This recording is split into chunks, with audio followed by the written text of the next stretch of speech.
Okie dokie. Uh, Making a start then. Richard, can we ask you some questions? Is that all right?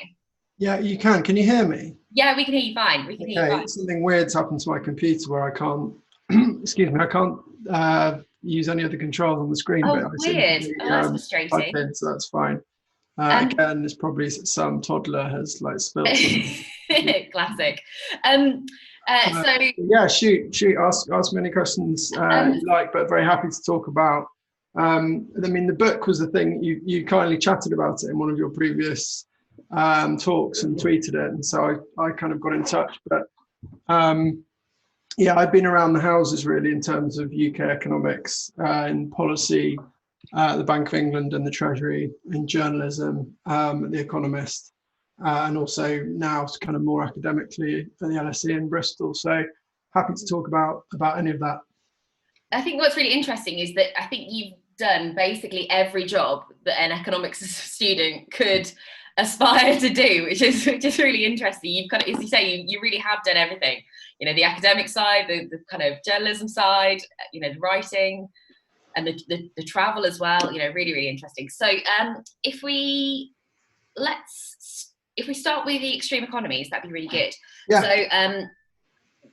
as I'm sure you can talk about, one of the things that I found really interesting about the Extreme Economies book was just the idea of using the extremes to highlight and illustrate and introduce concepts and use situations that really are at their extremes, and not necessarily whole countries, but you know, economies within economies and things like that.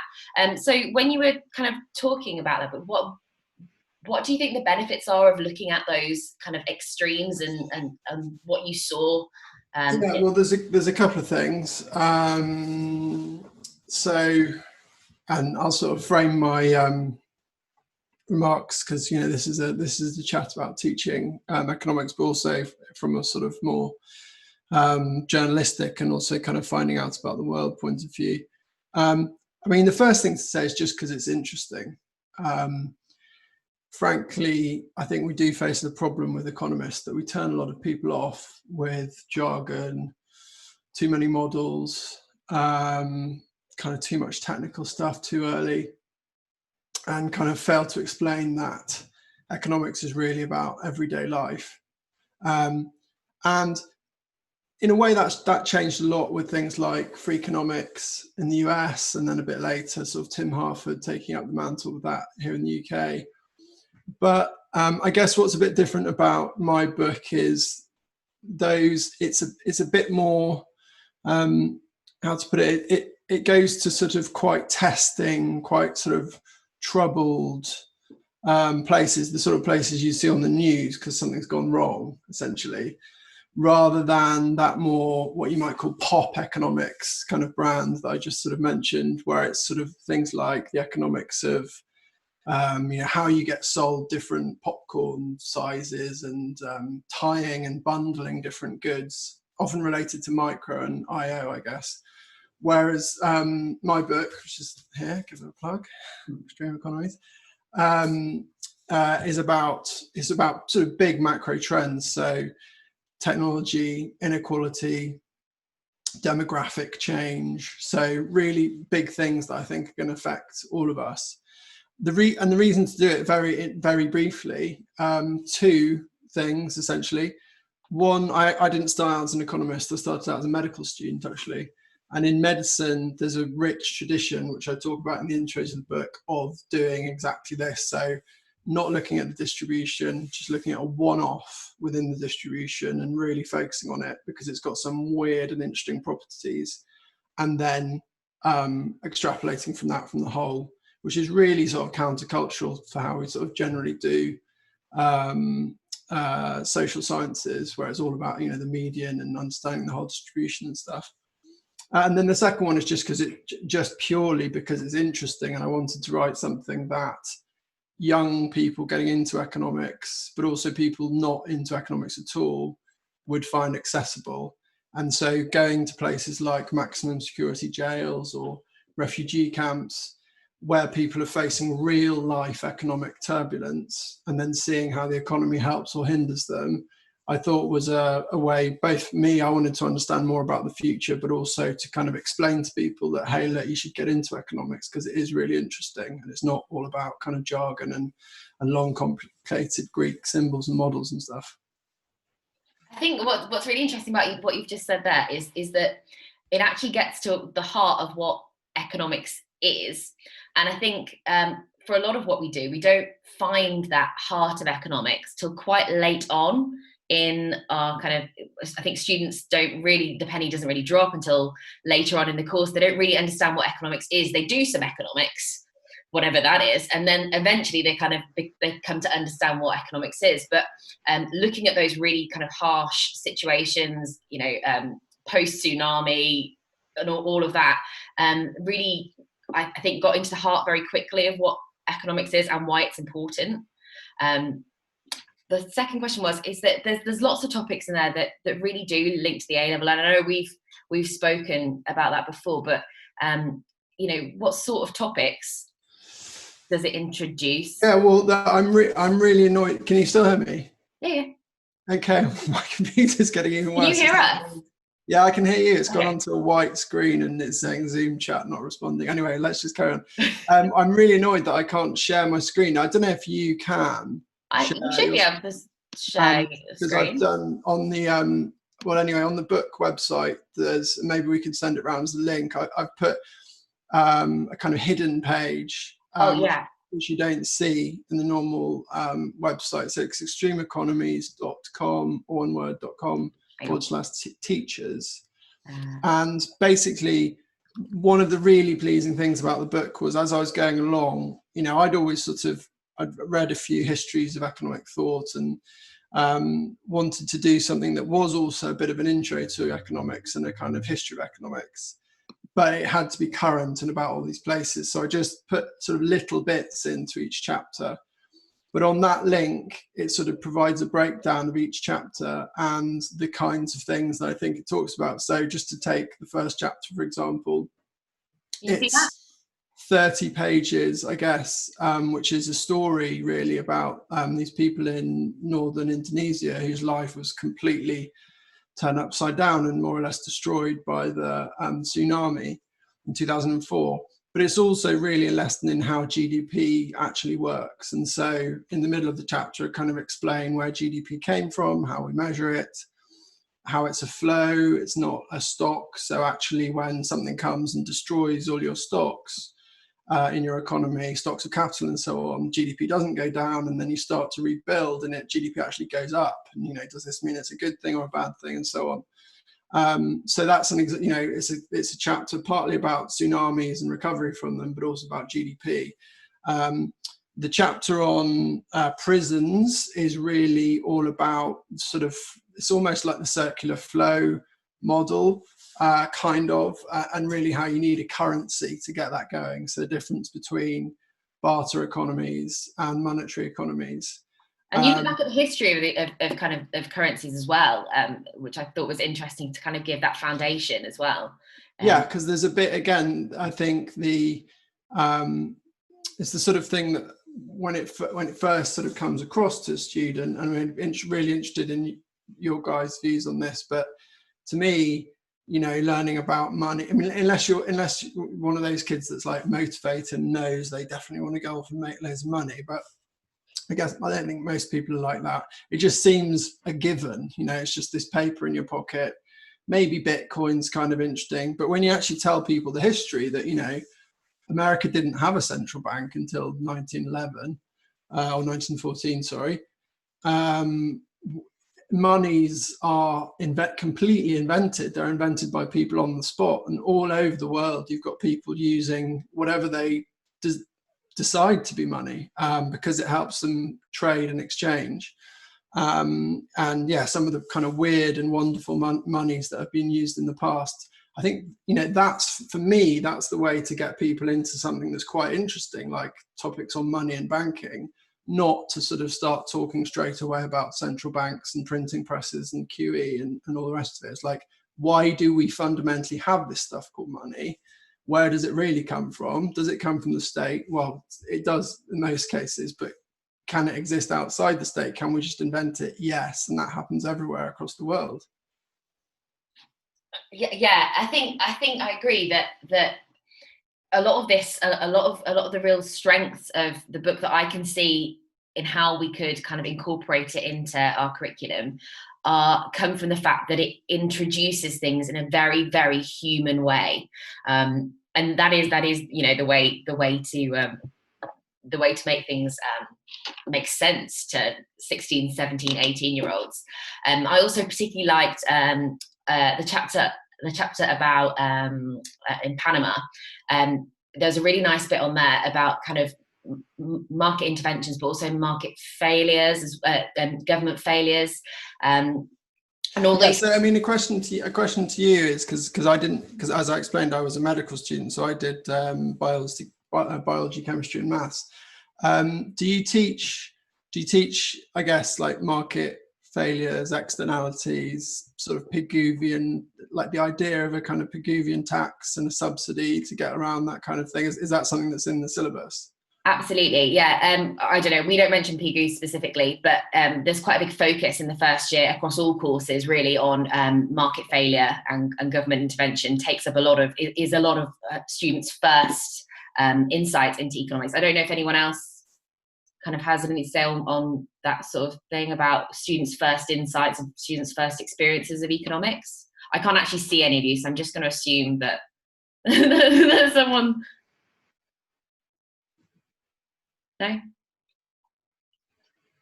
Oh, hang on, sorry. My husband's very dutifully next to me telling me what's going on. Okay, so Gavin said it's a book he wished he'd read before some of the podcasts. Gavin makes podcasts about economic thinkers and their ideas and how they make sense with what we've got today. And he said he got it just before the Marshall one, and it was really useful. So to kind of illustrate some of those points, yeah.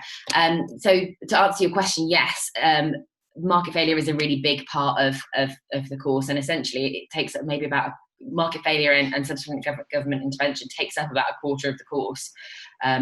So being able to have a book like this, that actually, what's interesting about this book is that you don't, although it makes a lot more sense, it is good to read from cover to cover.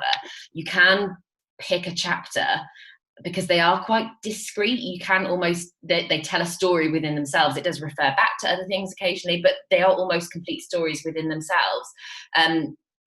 I don't know, is this the order that you visited these places in? No, it's not it should have been, but kind of journalism, because the books is sort of part journalism, part travelogue, part economics.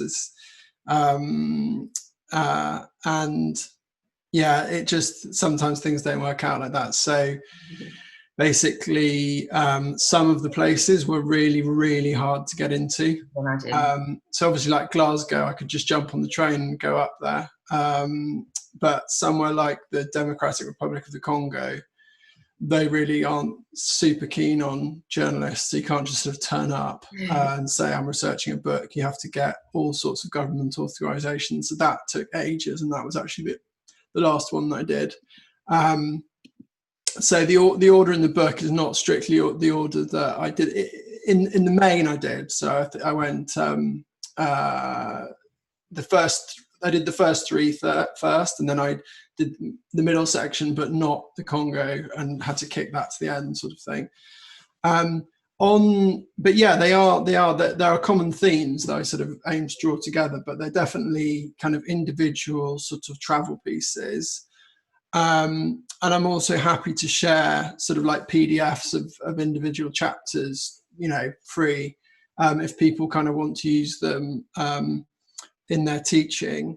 If you do a lot on market failures, I just, even if you don't get the book, I'll send you the PDF, because I don't want to sort of push the sales pitch too hard, but just read about the plantation policies in Panama, because it's just an absolute disaster. And it's like, I'm glad you picked up on it, because it's this sort of litany of everything we do as economists and policymakers, but done slightly incorrectly.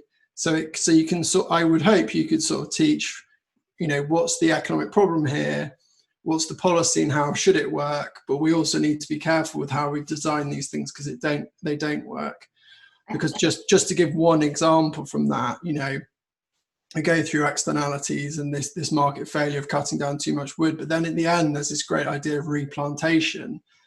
But they don't sort of set the policy, they don't design the policy very well. So teak gets planted instead of natural species. And it turns out that teak, which is not from the Americas, it's from East Asia, just obliterates all other local plants because it has this special acid within its leaf to sort of ward off insects. But that ends up, when the leaves fall, it just destroys the flora and fauna. So it's if you want to teach about externalities, public responses, public goods subsidies, the Panamanian rainforest is just a real world example of how that's playing out today. It's almost I say it's a textbook example, but the point of this is that it isn't textbook and that it's quite, you know, it's very, very human. You kind of hear the human effects. I think we will talk in a minute about perhaps how books can be, you know, how we can use books like this, you know, and the other books that you kind of mentioned, the very I think the more popular you know, the more popular books rather than textbooks. And the books that people will find in the shops as part of our curriculum and as a way of making our curriculums richer.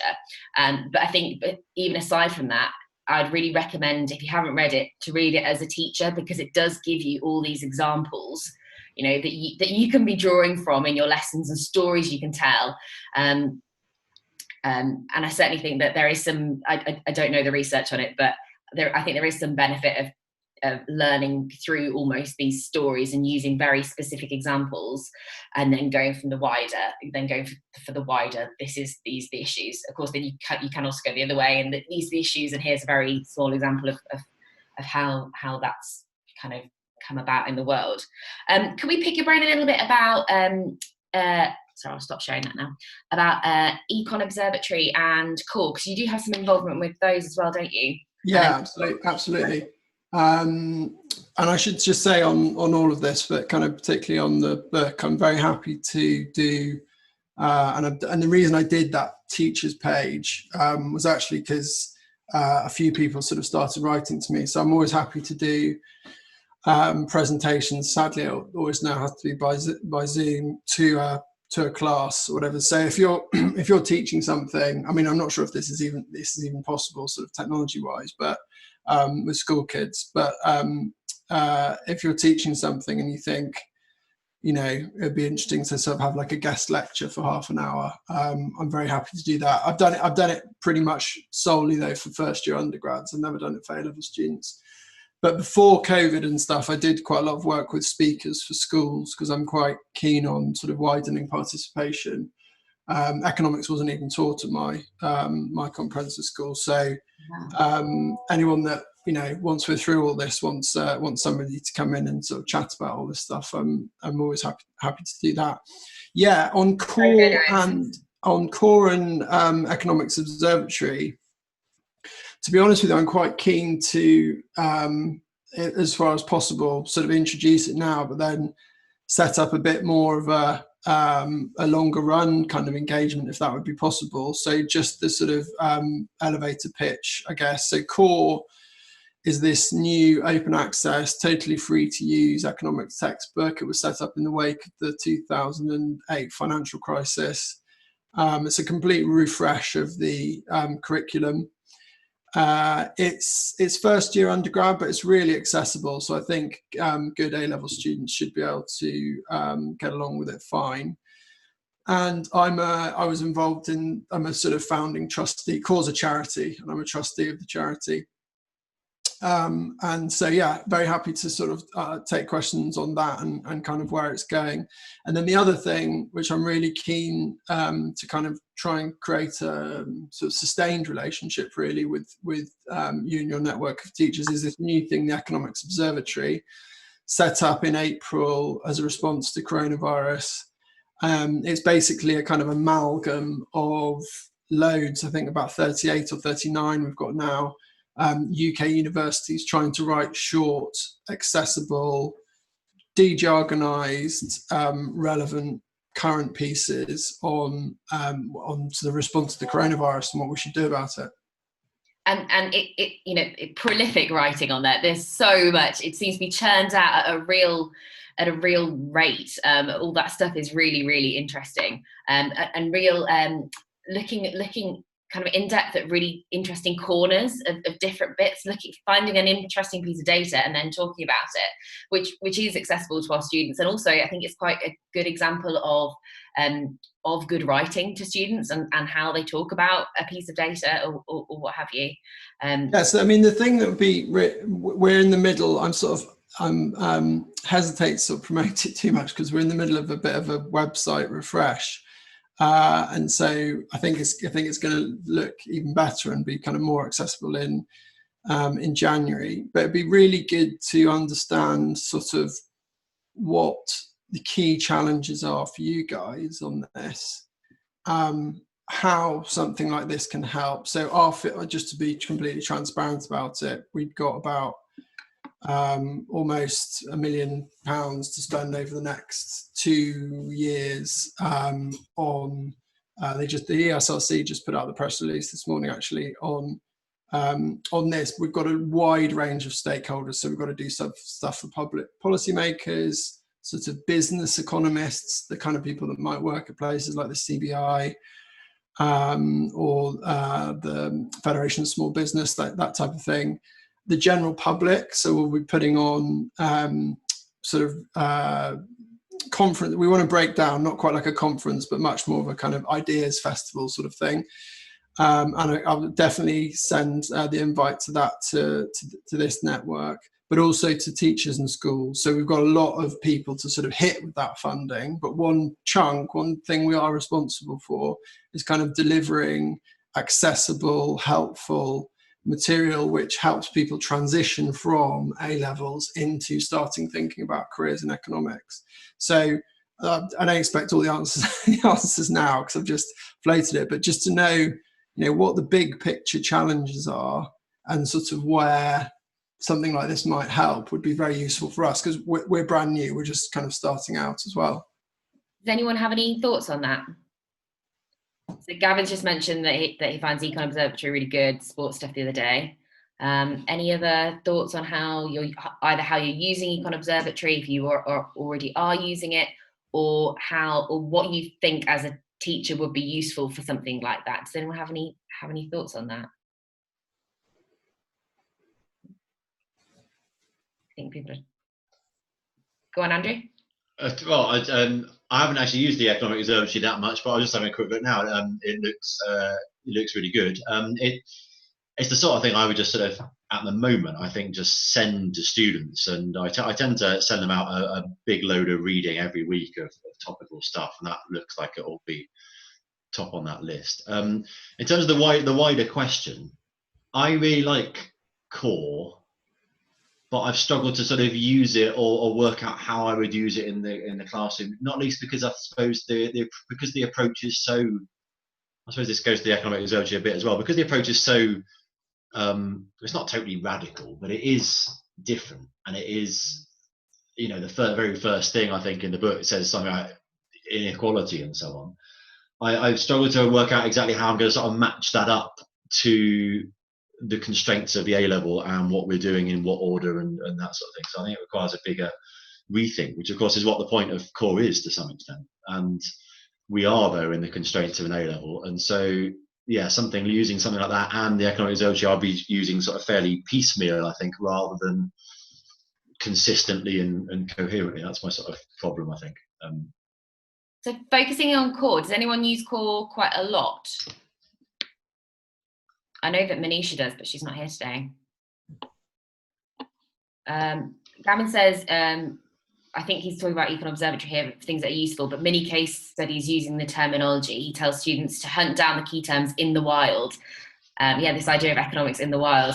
And if EconObservatory could do that with a few discussion points, then that'd be great. The thing I find useful about core is there are certain topics which are particularly useful. I think the thing is that because we don't teach the whole thing, in that order, Yeah. as you say, it's quite difficult then to put back in. But the exercises, I think, are really useful, and some of the exercise and tasks are really useful. And also like the references and the links, there's lots of videos and articles and things like that. So even if you're not sending students to core as their reference text, although I think you can do on some topics, for example, the GDP section and things like that, you can use as their main reference. Just using it from a planning point of view to see how they introduce the topic, because they do introduce it differently. Richard, you said that you didn't do A-level. No. So how would you like to have been introduced to economics? Oh, I don't know. It's a difficult question. And for a start, I would have liked my school to have done it, and then I would have known it was even a thing. I literally didn't know it was a thing.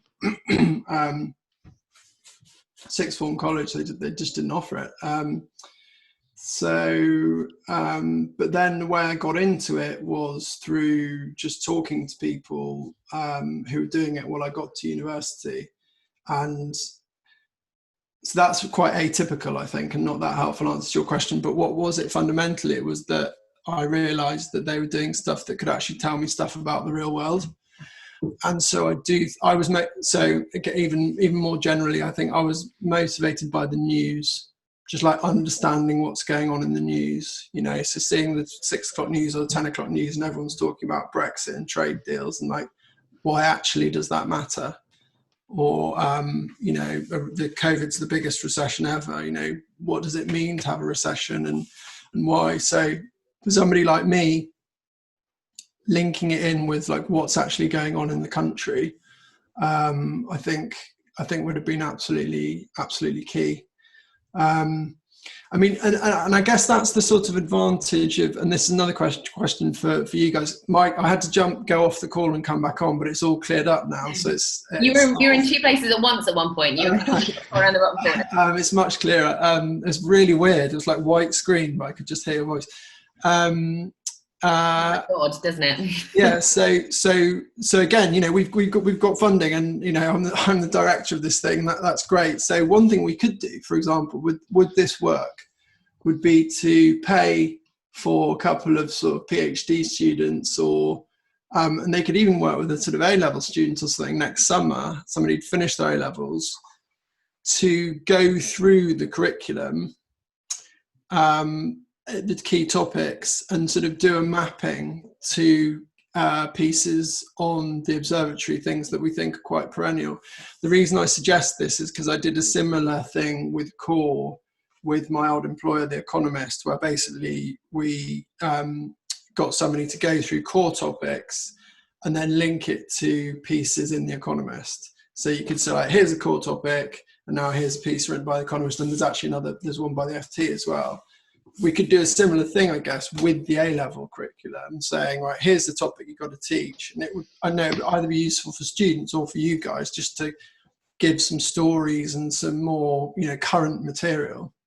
Absolutely. I think a lot of us use the Curious Economist currently. They kind of make short articles and then kind of map them to the spec. But that's somebody does that already. Okay, that's really interesting. But not quite in the same sense. It's more taking a news article rather than the kind of more in-depth, detailed pieces that are still very accessible from Econ Observatory. Sarah said as well that girls' uptake in particular is a concern within the economics community at the minute, that not many girls do economics. I know that Discover Economics is another kind of program that's concerned with increasing representation within economics, but I think that's a concern of lots of economics teachers, is girls' representation within economics. So I think things that might appeal to a broad range of people, I think as well, is an interesting one. That's a massive problem. And for those that don't know about it, Discover Economics, which is set up by my colleague Sarah Smith here at Bristol, has got great info and runs events on that. It's frankly about all underrepresented groups, which there's gender bias, there's race biases, but there's also, frankly, there aren't that many working class white boys either. It's fairly focused on one group of people, economics. So getting, evening that out is absolutely key. But yeah, I'd be happy to, with a smaller group or with you guys, get somebody to try and start doing that mapping. And I know Sarah is always keen, and the Discover Economics team are keen to come and give talks at schools and so on. And we run lots of events. So anyone who who think maybe they should go on and do it at uni and they're not doing it, me or Sarah or somebody in this kind of related little ecosystem is always happy to talk to people, because we need more of those people in the discipline. That's really generous. I think a lot of this thing is that there's a lot of really good things going on with economics, but not a lot of kind of joining the dots, and the people who need the information don't always get the information, and kind of joining groups together, I think is something that we're not particularly good at. And I think it's because lots of other subjects have very, very strong subject associations, whereas in economics we're part of the EBEA, which is quite broad and whatever, it's not as kind of specified. Interesting here. So A. Lawther said ideas for integrating the news into students' lives beyond just making them sign up for BBC alerts, kind of making them realise that the news is actually interesting if you read it. So kind of those sorts of things would be useful. Gavin's saying that during lockdown, his GCSE lessons linked to coronavirus, choosing an article or a picture like the hand sanitizer selling for 25 quid. And then the feedback you get from students was much better than normal delivery within the lesson. So making that kind of relevant. Although I think we do also have to be careful of something that we spoke about maybe in the first EconEdChat, I think way back in like May, that if everything becomes very kind of topicalized, if everything's very based on the news, is that then you kind of lose the thread of economic thought almost. And I think something we might even get on to think about is kind of the place of history of economic thought and things like that. But if we always study what's in the news right now, you kind of lose the narrative within the curriculum, that you lose the narrative of this leads to this, and we don't always end up then covering everything we need to do. But also students don't always learn the place of everything if they learn lots of little bits but don't necessarily put those together.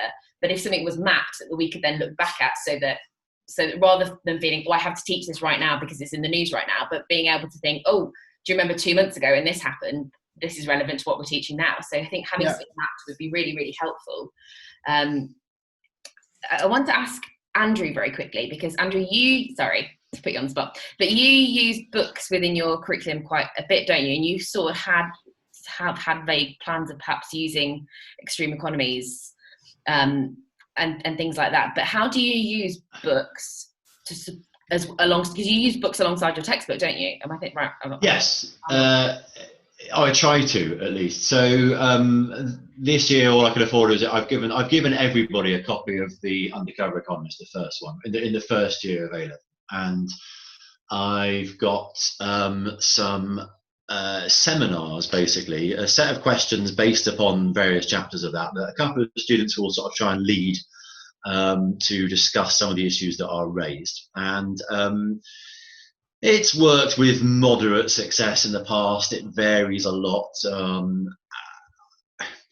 It's not as good as I ever sort of hope it to be, but we get something out of it, I think. And the broader point being, of course, is sort of what we've been talking about here, about the ways in which not just the textbook and the real world and stories and the deeper meaning of things can make a bit more of the subject and tell us something. And so I'm thinking about trying to do it for the second year as well, and I was probably going to use extreme economies to sort of pick up on a chapter fortnight or something, and basically read through the book together and use it in that sort of way. There are a couple of other ones I could use potentially. It doesn't work brilliantly, but I'm valiantly sticking at it. I'm sure I can crack it at some point. But does anyone else do it? Does anyone else do that? It's certainly something that I would really, really be looking to do. But again, it's just kind of working out the kinks. Gavin asks, is that like sort of an economic society? Well, I've done that in some former schools, but this is like in lesson that I try and schedule it. This year the schedule's gone to pot, but it's in a booklet that I give them at the beginning of the year with a load of resources about what we're going to be doing, including videos, including some reading for different topics. But also then at periodic points it says, right, seminar 3, chapter 4 of the Undercover Economist, blah, blah, blah. And the questions are there in advance, and I assign some people to sort of lead it. And it's in the class. I devote class time to that rather than it being an extra sort of club thing. And clearly, you're doing that because you feel that, I might be putting words in your mouth, but sounds like that you're doing that because the textbook doesn't suffice. Do you think that? Yeah, well, I sort of barely use a textbook, to be honest. I provide stuff myself and then link to, all the other sort of online resources that you can get sort of free. I'm not, you said about the exercises in core. I'm not sure the textbooks are that brilliant for that sort of thing as being an old-fashioned textbook of, it's not like maths of here's how to do it, and now here's some exercises. And I've never really quite got on with any of the textbooks for any of the exam boards, really. They don't seem to be that much benefit for the cost. Yeah, Gavin's saying he doesn't either. And so I teach them stuff, I give them some resources, and then I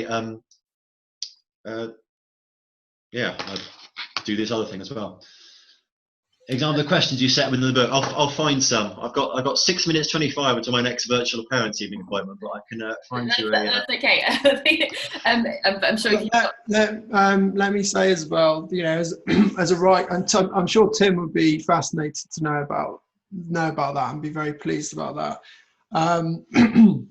But as a writer, like it's sort of who somebody cares about economics, it sort of warms my heart to think if that thing might happen. And just to give full transparency, not that anyone should feel sorry for people who have the pleasure of writing books, but all of us that had books out this year got sort of fairly screwed because you get a budget to go and do promotion. So I've got this budget at Penguin where I can basically get, I'm offering them sort of half price for teachers, but I can essentially get you guys some knockdown sort of educational copies. So if it might work on that basis, I'm very happy to do a little guest lecture, help set some questions, and send up a bunch of books. I did that with the undergrads at Dundee, and they really liked it. So yeah, just follow up on that page that I put on the chat, teachers. You can get in touch with me via that or just on Twitter or whatever. So yeah, really happy to. I've also got to leg it off to something at 1:45. I'm afraid, but could I maybe come back in 4 months or something once the observatory's a bit more up and running? And that'd be lovely. Lovely. Maybe bring along Sarah Smith to talk about Discover Economics. That'd be great. It's interesting on kind of Econ Observatory or whatever. My husband's next to me. He's a music teacher, so we don't really like him very much. But he says that one thing that the music teacher magazine does really well is that when they release materials, it's very clearly linked to an exam board and a topic, because of course we all do different exam boards as well. Yeah. And there's I'm seeing Helen in the corner. There's IB as well, so there are kind of lots of different things going on that are slightly different. But when articles are released, they're very clearly linked. There's a reference almost to which spec it is. Yeah, really, really useful. So we'll try and do that, and then just as a little sort of final thought to what just on one of your questions, Isabel, because it just chimes absolutely with, I think it's not a difficulty of A-level, it's like the difficulty of how to do economics. And it's certainly, I teach a course at Bristol for third year students who sort of should be really well trained by then, and it's the big challenge for them, which is it is a topical social science where there's real life stuff going on, but you're not just a journalist. So you have to do this 1-2 punch, like a really good short economics piece of sort of 800 words or something is a 1-2 punch of really interesting data, telling a story about the people, a narrative, making it current. But that's just journalism. If you just do that, you've then at some point got to deliver some key like kernel of economics, whether it's the classic 2x2 box where we look at public versus private versus club goods, or whether it's unpacking what an externality is and how that explains why we're ruining the environment or whatever. There has to be that bedrock. And so to your question of how do you combine the news with not losing sight of the curriculum, those bedrock pieces, which we should always have in an observatory piece, or like any piece that I write, even for a newspaper, I always give myself like 2 paragraphs, which are my geek paragraph, where I say like, economists think of this as X, and we've done research on it, and we believe this. And really that's what the book is as well. It's like the secret for me, and this might help with teaching, is sort of there's a core ball of like quite technical economic stuff, which helps you understand the world. And then coating that in like stories and people in real life, so that it's not such a sort of bitter pill to swallow. I realise I've mixed metaphors about 9 times in the same sentence. That's fine. We followed it. It's fine. The way you deliver it within something wider. Thank you so much for coming. No probs. We will carry on and carry on the conversation for the next 15 minutes. So do stick around if you're able to. Those people that are kind of, I can see lots of black screens. But thanks very much for having me, and get in touch anyone who'd like to set up a session. Fab. Thank you so much. Cheers. Bye. So lots of really, really useful stuff there, I thought. Can I just answer a question that someone put up? Because they asked what sort of questions do I ask, and I've just got a dash in like a minute and a half, and I'm on 2 computers to try and work it out. So I just found one for the example. The first couple of chapters of The Undercover Economist, I start with some questions that are basically recall and for the class, sort of like there's he mentioned stuff about marginal. What does that mean then? And can you think of other examples where scarcity power is exploited? And there's a thing about what should economics do and what have you learned so far, like early in the course. But then it moves very swiftly into thinking about sort of behavioural economic things, because he talks about price targeting, he calls it, price discrimination. Can you find out some of those things? And are there things where you feel like you're paying more than you should do, but you carry on? Why do you do that? And then Harford mentions things about pricing of HIV drugs through a price discrimination thing. And so we end up with a sort of big moral question of, do you think economics really has all the answers to things like HIV drugs? Or we could change that for vaccines now. Or should morality and ethics come into play? Do you think the drug companies should be forced to sell life-saving drugs for lower prices? And so you can sort of ramp it up based on the chapter from sort of factual recall and things very early on to big questions. Really useful. Sorry, I know you've got to get to parents' evening. Okay. That's really useful. Bye. So it seems that a lot of that stuff there is quite good at placing economics in its place. I think basically a lot of this came out of the fact that what I know from my teaching is that I think I'm getting quite good now at teaching the stuff, like the actual stuff they need to know, but not very good at teaching them the disciplinary knowledge, the how facts become established within economics. And I think the problem with that is that students then really struggle to place what they know. And in particular, I've found that my students seem to think that what I teach them is the economic truth. They don't really seem to understand that we're only teaching that we have to, that economics is this huge field, and that we had to, that the powers that be, Ofqual, just picked some topics that seem to fit well together, but that's not the whole of economics. And actually, people disagree about models. I think I don't find that I convey particularly well about the debates within economics, or how economic thought evolves, or why we study this. I think I don't convey that in 50 years' time, they might think that all this stuff I'm teaching you is absolute rubbish. They think it's like this truth, that it's this science. And whilst it might be established, that doesn't mean that it won't change.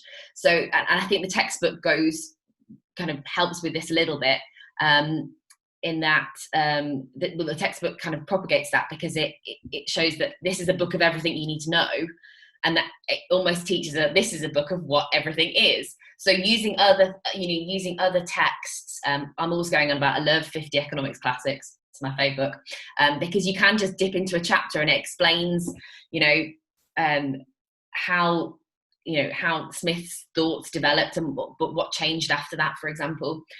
Sarah is saying, showing the bar scene from Beautiful Mind. Used to love this, use this in game theory, but also hit home because it's not done in its field yet. Pete loves that book as well. So, well, if it's a Gavin and Pete classic, 50 economics classics, then I can really recommend that. Does anyone else find any problems with the richness of the curriculum, or has anyone gone to, has anyone done anything to kind of try and improve the richness of their curriculum, or has any solutions to any of those problems that I just said? I'm going to leave you a minute so that everyone gets a bit awkward. I guess what I'm asking is it possible to teach the economics curriculum and not produce a good economist at the end? Time is the real issue. I agree. You can go as far as you want, the living and breathing subject that is economics completely. I think the problem I have is that it is I think it is possible to teach the curriculum, not really teach them to be an economist. And so it's what else people do beyond that curriculum that makes them a good economist. I mean, Sarah's saying that actually it takes a long time to get the basics right, and actually once they have got the basics, is that what makes them a good economist? Having really understanding those fundamentals, is that, I think, goes a long way to help to make them a good economist. But paper 3 is helpful in that it draws them together. And I think I mentioned that to Richard Davies as well, that's gone some way to try and marry a lot of economics together. Gavin thinks the other way around. Kids can be economists but can't use the terminology. That's an interesting one. So they're thinking like an economist, but they just don't know it yet. I like that. That kind of puts it on its head.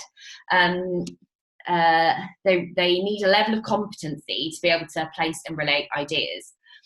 So does that mean then that this kind of richness is reserved for our strongest economists, or is there a way of kind of bringing this kind of very human, very living economics, the kind that Richard was talking about, is there a way of bringing that to all our students? I'm kind of thinking that it might be to do what Gavin's saying, that they are actually economists, they just don't know the words for what they're saying yet. And maybe, they are kind of rich economists. A lot of the developments in econ seem to come from non-economists. Yeah, I mean, certainly. More recently, a lot of psychologists as well. And Keynes wasn't an economist, was he? He was a mathematician, or was he in natural sciences? I don't know. Some students write really good answers and I have to give them poor marks. The complexity that the exam board want comes from terminology and diagrams that then brings the highest marks. So in some respects, we have to both train them to be economists and train them to pass exams. And we've talked about this before, that they're not always the same thing.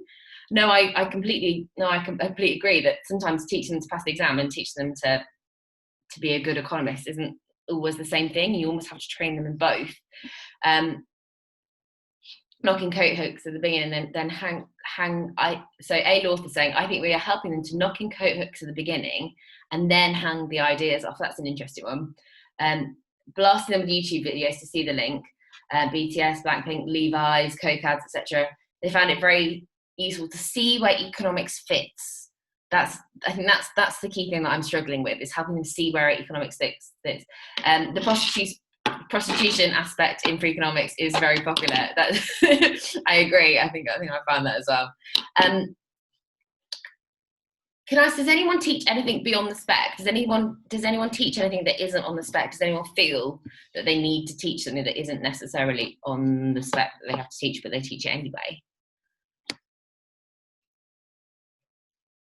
I know that lots of people teach, for example, if you're on EdXL, you don't have to teach all the externality diagrams, but lots of people do.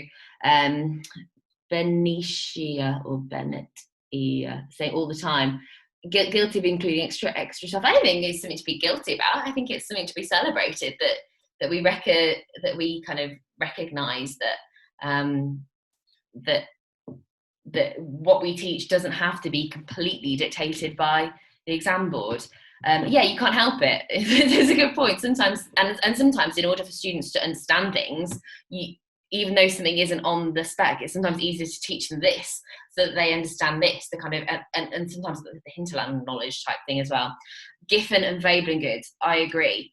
Giffen and Veblen goods, I find it useful because otherwise they fill in. Sometimes if you don't teach something, it creates a vacuum that then they fill in themselves with crazy ideas. So sometimes explaining things like given goods, fabling goods, and also it's just interesting as well, and it highlights that we're saying that these are laws, but it's not necessarily true, and that, you know, it's not a law in like a in a scientific sense very strictly, that sometimes things, you know, it's a law because someone has said it's a law, not because it's a naturally occurring event necessarily. With the IB course, there are gaps to go for it. Kink demand is another one.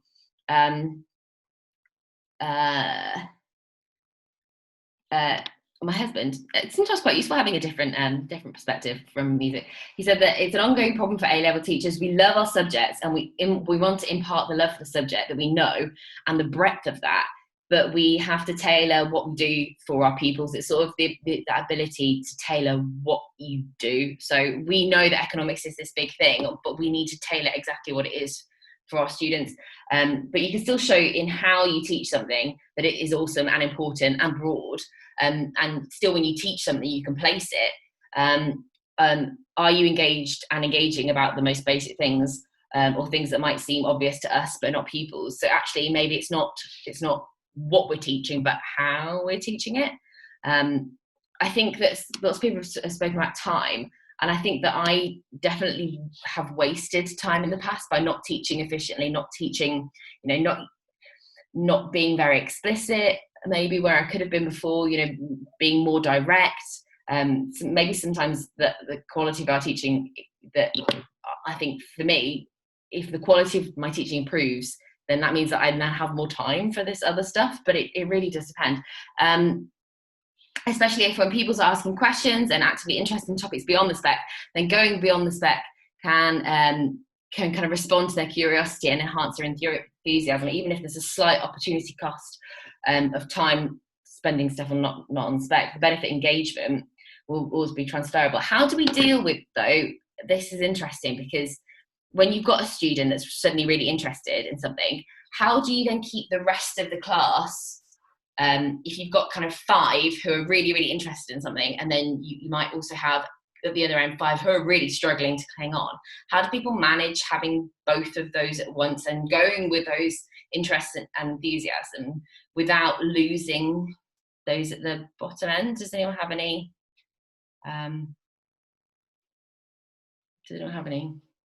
ways that they kind of keep students on? Or I suppose it probably depends on how you're explaining that extra stuff. If you're explaining that extra stuff in a very accessible way, then hopefully it'll, you know, that extra stuff isn't just for the top end, it'll be for the bottom end as well. We have to show enthusiasm and passion and know the students so you can relate that extra stuff to them and tailor, I guess that's what he was saying, I think it's kind of tailor that information. What are they going to find interesting? You don't think the extra questions always come from the top end, often the opposite, actually. You know, that is a good point, that often they'll see things because they've got their eyes open, whereas the top end sometimes are quite focused on the topic because they're quite good at managing their distractions. The interconnectedness of economics is a challenge for my students when they're in the habit of studying after GCSE, learning discrete topics. Yeah, I agree. So how do you manage that? How do you then help them with that interconnectedness?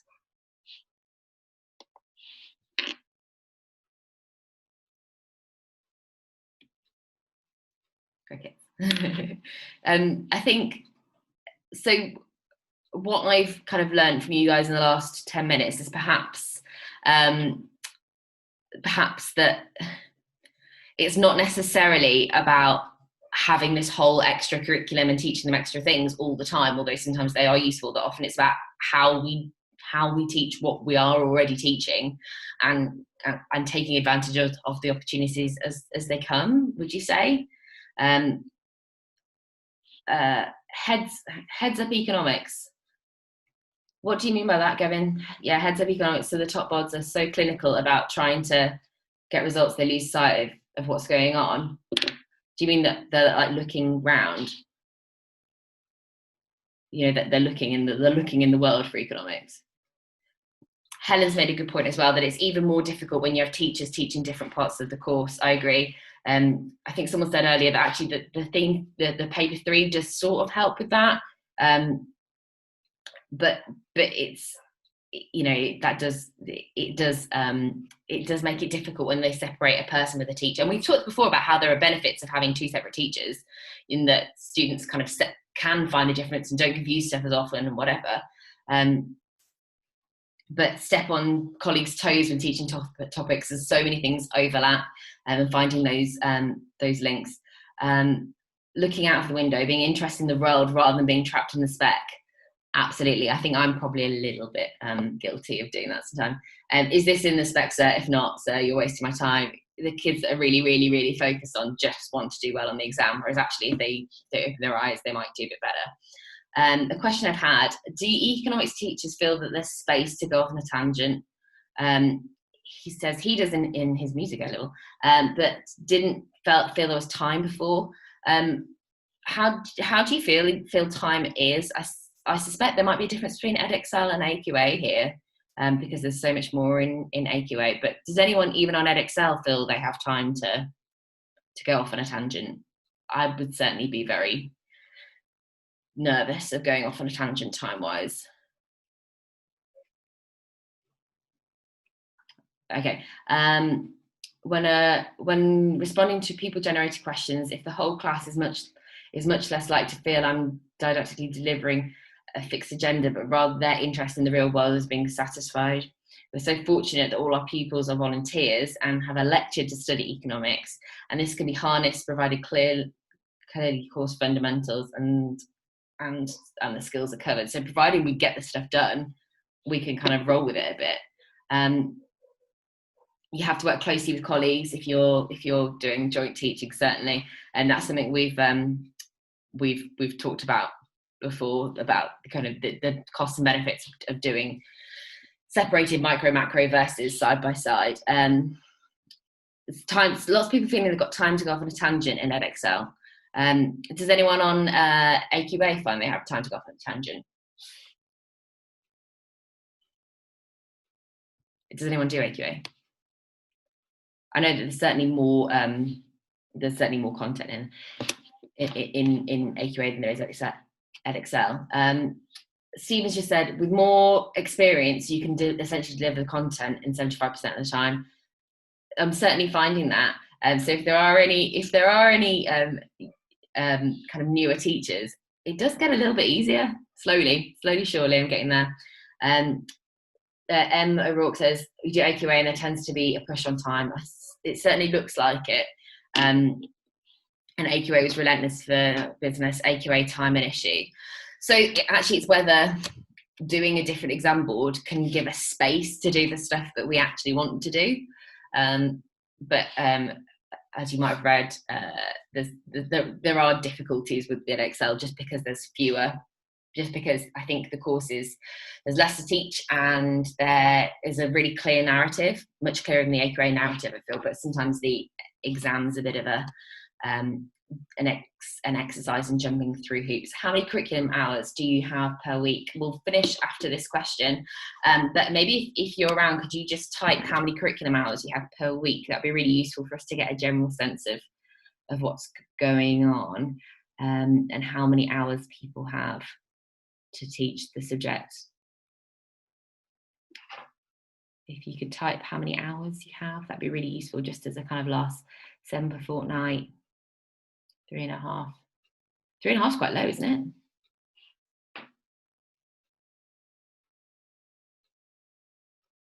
5 55-minute lessons, so 4 and a bit. 6 hours, reduced to 5. We have 4.7 apparently. 5 hours across 2 teachers. So generally in the 5 hour region, but 3.5 seems quite low, so that must be a real push. Right, we will leave it there. It'd be really great to see you next month, first Wednesday of the month, which will be next year. Exciting. First Wednesday of the year it'll be. It's been really, really nice to have you. Really interesting conversations going on. I think it's been useful for people to ask questions. I will post up the information. I'm getting there now, putting stuff up quickly, but it seems that there's lots of scope there from Richard. on Econ Observatory, from Core, from Discover Economics as well.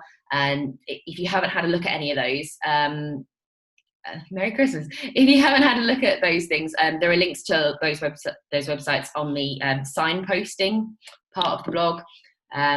Something that's new on there as well is the Bristol Economics Lectures series, which are weekly, and they're kind of organised by Bristol students, but they're online, and they're the kind of thing that students could go to. I'll try and make something a little bit more concrete about stuff that we've come up with today, because we've kind of had lots of threads that are kind of coming together. So I'll try and kind of go back and look at perhaps looking at some kind of very concrete threads there. Lots of typing today, which is unusual. Normally we have more talking, but whatever works for people who are in their pajamas, or trying to cook a meal at the same time as look after kids or whatever. So it's been really, really nice to have you. Thank you so much for coming, and I will see you next